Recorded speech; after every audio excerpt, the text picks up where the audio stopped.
actor, director, hopeless romantic.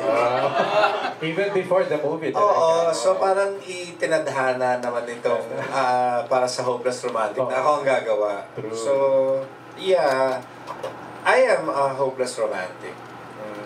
Yeah. Pag nagmahal ng bongga.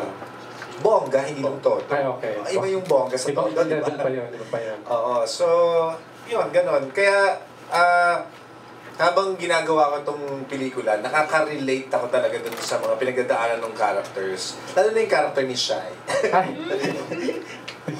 Masaya lang ka namin ginagawa kasi yung character niya habang ginagawa namin. Yeah. Speaking of, this is your third movie, no? When James and Nadine. Yes. But it's the first non-Wattpad book adaptation ng JD when si Direk Andres. How is it different from? How is this different from Talk Back in Your Dead and Diary ng Pangit? Okay. With Diary ng Pangit, because it was my first time to encounter Wattpad material. I wasn't aware until I made Diary ng Pangit. I wasn't aware na, may Wattpad pala. Yun na pala yung fad ngayon. Parang ganyan.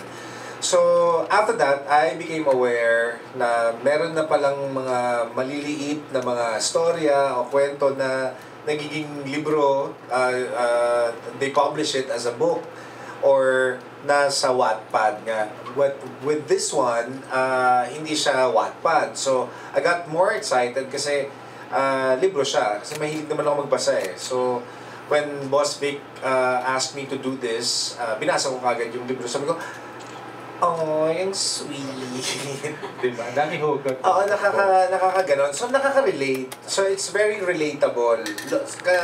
Sabi ko nga, etong material na to, lahat tayo makaka-relate. Kasi lahat naman tayo na in love, di ba? Lahat, yung high school tayo lalo na.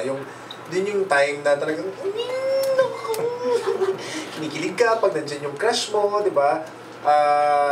Pagka binati ka nung crush mo, at saka yung crush mo, crush ka pala, yung ganyan, or hindi ka crush nung crush mo, pero may iba siyang crush, at ikaw yung nagbe-bridge, yung mga ganon na eksena.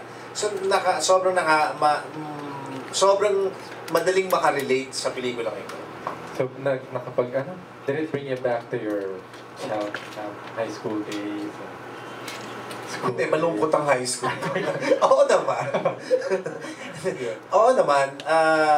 Bumabalik naman lahat. Yun yung mga hugot ko nung ngabang ginagawa itong mga pelikula. Itong pelikulang to. Yun yung mga binabalikan ko. Pero syempre, during that time, 90s. Naku, 90s. Oo, 90s, no? Hindi mag-awa. Nung 90s, nung talaga ako na-stuck. Hindi, syempre nung mas bata ako, ibang generation yun eh. So, iba ang paraan ng kung paano mo i-express yung pagmamahal mo sa gusto mo o sa crush mo, di ba? Unlike ngayon, mas open na, mas malakas ang loob ng mga bagets ngayong generation na to eh. So, yun naman din yung natutunan ko while doing this film. Okay. And speaking of characters, how do you relate to your characters in the movie? So, 4 stars natin.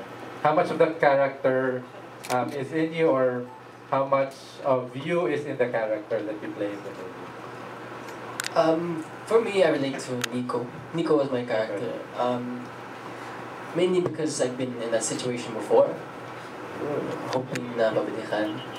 And also I relate to him more than my previous characters in Talk Back in Your Dead and Diary ng Pangit. He's more mabait.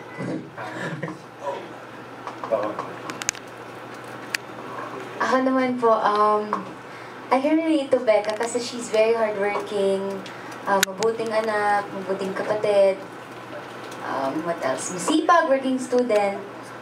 Tsaka, like, yung nasa trailer nga po, hoping na maka-move on. Well, I've been there. Nanggaling na rin po ako doon. So, parang, alam ko po kung ano yung pakiramdam. Alam mo yung pakiramdam nung hoping na maka-move on. Ayan po. Shy? Thank you. Ako, yung pagiging baklang babae niya. Well, mas malala lang siya. Pero, tas hindi lang din ako mahilig sa gwapo. So, yun. Ay,